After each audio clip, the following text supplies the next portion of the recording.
हाँ जी, आज सुबह जो आपने एक बात कही, एक्सीडेंटल मुनि, इसका अभिप्राय क्या था? और जो है आपने एक्सीडेंटल प्राइम मिनिस्टर का भी जो संदर्भ लिया था, तो मेरी सोच तो ये है कि उन्होंने मतलब उनको कहा जरूर जाता है एक्सीडेंटल पीएम, लेकिन उन्होंने एक विपरीत परिस्थितियों में देश को एक अर्थव्यवस्था मजबूती में बहुत बड़ा योगदान था उनका। आपने एक्सीडेंटल पीएम देखी है? हाँ, देखिए मैडम में क्या देखा है उसमें, उसमें बताइए। पॉजिटिव उनका भी था, थोड़ा सा नेगेटिव भी था, दोनों ही चीज़ें थी। हम्म। लेकिन एक वो मतलब राजनीतिक तो नहीं थे, वो अर्थशास्त्री थे। हाँ, मैंने आप उस समय मैंने प्रवचन में सारी बातें कही हैं कि जब वो फाइनेंस मिनिस्टर थे तब तो उन्होंने सबसे बेस्ट काम किया, अपनी इम्प्रेशन बहुत अच्छी करी। लेकिन उसके बाद जब एक्सीडेंटल पीएम बने, उनको ज़बरदस्ती पीएम के पोस्ट पे बैठाया गया, लेकिन पीएम की पोस्ट पर बैठ तो गए लेकिन कुछ कर नहीं पाए। ये मैं बात बताना चाह रहा था कि गुरुदेव अपने घर से निकले किसी लक्ष्य को लेकर के कि मुझे उस लक्ष्य तक पहुंचना है। मैं अपने घर से किसी लक्ष्य को लेकर के नहीं निकला। मुझे याद है मेरे वैराग्य का कारण, मुनि बनने के लिए निकला नहीं था, मैं बस निकला था अपने घर से। तो वो एक एक्सीडेंट था, कोइंसिडेंस। मैं अपने घर से कुछ निकलना चाहता था, बाहर आना चाहता था, तो मैं बाहर निकला। मैं एक्सीडेंटल मुनि बना। आचार्य जी ने मुझे बुलाया, मैं व्रत तो ले लिया था, लेकिन मैं गुरु जी के पास जाना भी नहीं चाहता था, क्योंकि मैं जानता था ये आचार्य विद्यासागर जी महाराज हैं, जिसको एक बार सोच लेते हैं तो मुनि बना के मानते हैं। और मैं चाहता नहीं था कि मैं उनकी नज़रों में आऊं, लेकिन मैं उनकी नज़रों में आया। जब पहली बार गुरुदेव ने मुझको संकेत भेजे आने के, मैंने उसको 14 दिन बाद रिसीव किया। 14 दिन तक मेरे पास संकेत आते रहे, मैंने उसको रिसीव नहीं किया, क्योंकि मैं कहीं जाना नहीं चाहता था, मैं अपनी लाइफ एंजॉय कर रहा था। लेकिन प्रारब्ध मेरा ऐसा सामने आ गया था कि मैंने आजीवन व्रत का लिया। आचार्य जी ने, होता है हमेशा, जब तक बच्चा माँ का हाथ पकड़ता है तो उम्मीद है हाथ छूट जाएगा, लेकिन जिस दिन माँ बच्चे का हाथ पकड़ती है, फिर मैंने देखा कि गुरुदेव ने जब मेरा हाथ पकड़ ही लिया है, तो इतने बड़े गुरु का बहुमान करते करते करते आज मैं यहाँ तक आकर के एक्सीडेंटल मुनि बन गया। जब मैं 2004 में दीक्षा ली, उस वक्त भी मुझे याद था कि तुम साधु बनना नहीं चाहते थे, लेकिन प्रारब्ध तुमको साधु बना रहा है।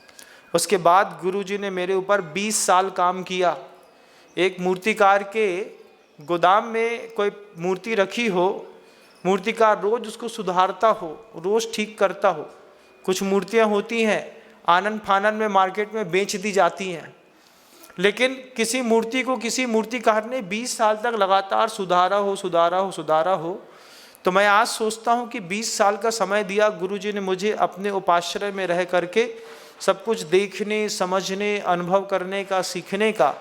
आज मैं जो कुछ हूँ सिर्फ एकमात्र उसके पीछे मेरे गुरु की कृपा, गुरु का पुरुषार्थ, गुरु की मेहनत है। मेरे इस पद तक, यहाँ तक बैठने में मेरी मेहनत कम है, मैंने अपने लिए कम मेहनत करी, मेरे गुरु ने मेरे लिए बहुत मेहनत करी है। और गुरु तो किसी लक्ष्य को लेकर के निकले थे, मेरे इस जीवन में भी कोई लक्ष्य नहीं था। हम बस इतना सोचते थे, लीव एलोन लाइफ हमारा लाइफ स्टाइल था।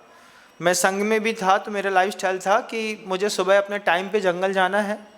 अपने समय की पाबंदी मेरी हमेशा से रही है, क्योंकि डिफेंस एकेडमी में मैंने ज्वाइन किया था, मैंने एनडीए ज्वाइन किया, तो मेरे अंदर पूरे के पूरे मास्टर रूल्स जो हैं वो मिलिट्रियन के रहे हैं। शुरुआत से मेरा बायां पैर आगे खिंचता है, मैं शुरुआत से बायां पैर आगे सामने उठाता हूँ, मैक्सिमम काम मैं बाएं हाथ से करना पसंद करता हूँ। ये कैडेट्स को सिखा दिया जाता था, तो टाइम की पंक्चुअलिटी मेरे साथ हमेशा रही। मैं जब तक संघ में रहा, सुबह जैसी भक्ति हुई, हम आज़ाद पंछी हैं, हमने अपना कमंडल उठाया और हम गए जंगल में। क्यों? अब हमको सीधे 7:45 में एंट्री लेनी है, जब हमारी क्लास लगेगी। तो 7:30 बजे मैं अपने कमरे में एंटर होता था, कमंडल सुखाया, साफ किया, क्लास पढ़ी, फ्री हो गया। एक चंद्र प्रकाश जी थे, उनका हम C1 कहते थे। तो C1 कहते थे, तो वो C1 का काम था न्यूज़पेपर ले आते थे, दैनिक भास्कर, 15 मिनट पढ़ा, 20 मिनट पढ़ा, थोड़ा रिलैक्सिंग मोड। एक C2 थे हमारे पास, उनका नाम सूर्य प्रकाश था। तो चंद्र प्रकाश और सूर्य प्रकाश दोनों C1 और C2, ऐसे C4 थे मेरे पास। तो C2 जो थे, वो जो दूसरे C2 थे, वो हमारे पास आते थे, उनका काम था महाराज जी को सिर्फ आहारचर्या में मेरे साथ जाना। तो मेरा फिक्स रूटीन था, मैं अपनी लाइफ स्टाइल को बहुत इंजॉय कर रहा था, बहुत अच्छा जीवन जी रहा था, हमारी लिव एलोन लाइफ। आहार हो गया, शावक को कमरे के बाहर से ही 5 मिनट बैठा, आशीर्वाद दिया, तुम अपने रास्ते, हम अपने रास्ते, महाराज जी अंदर आ जाएं, हम सब कर लेंगे, आप जाइए। जाली वाला गेट अंदर से बंद किया, और जैसे बंद पिंजड़े में मोर नाचता है, ऐसे हम अपनी ज़िंदगी अपने कमरे में जीते थे। दुनिया में मुझे किसी की ज़रूरत नहीं थी, ये मेरी ज़िंदगी थी। और 1-2 समय नहीं, ऐसा मैंने 18 साल जिया है, 18 वर्ष तक लगातार ऐसी ज़िंदगी जी है, पीसफुल लाइफ जी है मैंने, जिसमें मेरे पास पुस्तकें रहती थी, मेरी डायरियाँ रहती थी, आचार्य के संवाद रहते थे, आचार्य से जुड़े हुए मेरे पास संस्मरण रहते थे। क्लास पढ़ता था, तो क्लास पढ़ने के बाद लौट करके कमरे में आता था, क्लास में कोई भी बहुत अच्छा पॉइंट बोला है तो उसको पहले कॉपी नोट करता था।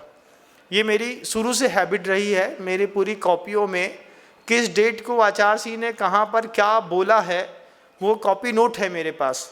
आज जितना मैं संवाद आपको गुरुदेव के बीच का सुनाता हूँ, ये हर एक संवाद की हकीकत है मेरे पास, हर कुछ लिखा हुआ है, देखा हुआ है। एक अलग ज़िंदगी थी, लेकिन फिर वही एक्सीडेंटल हुआ, गुरु चले गए। गुरु जी के जाने के बाद मेरी ज़िंदगी पूरी की पूरी बदल गई।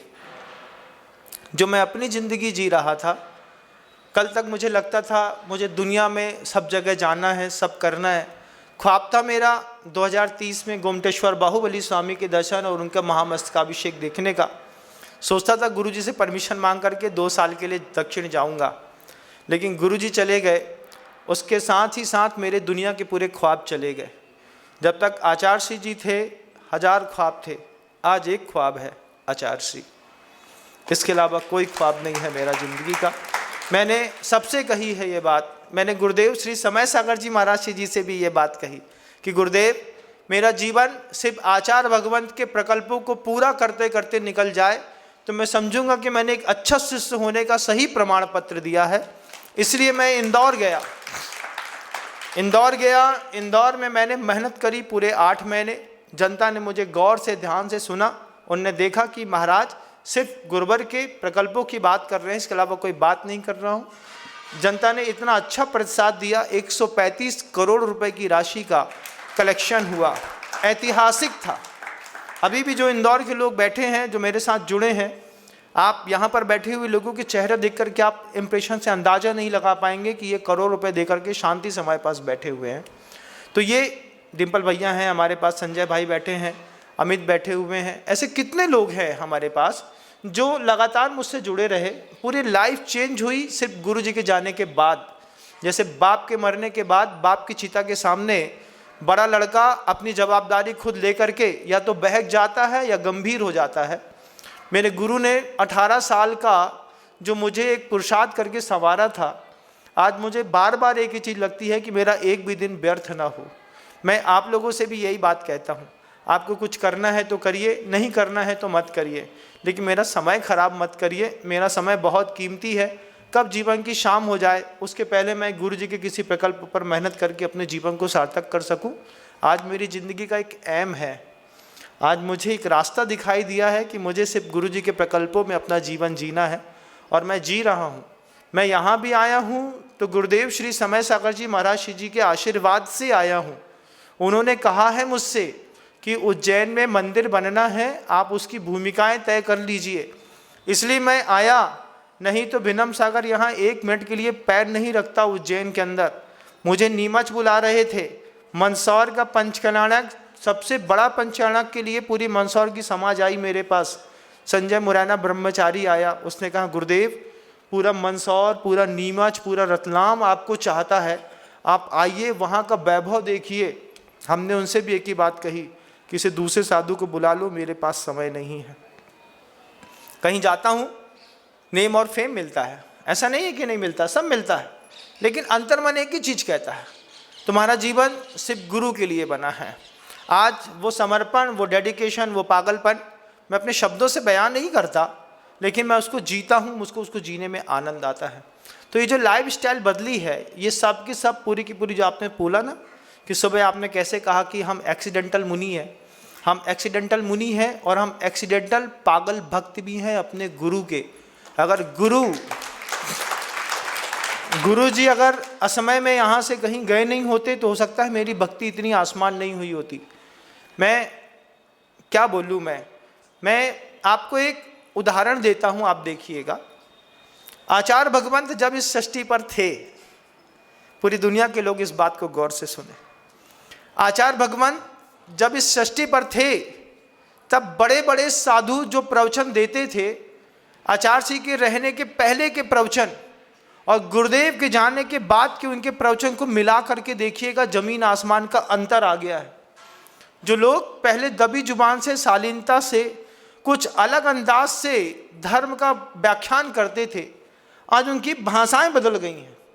मेरी भी भाषाएं बदल गई हैं, मैंने भी अपनी भाषा बदली है, लेकिन मेरी भाषा कैसी है आज पूरी दुनिया देख रही है।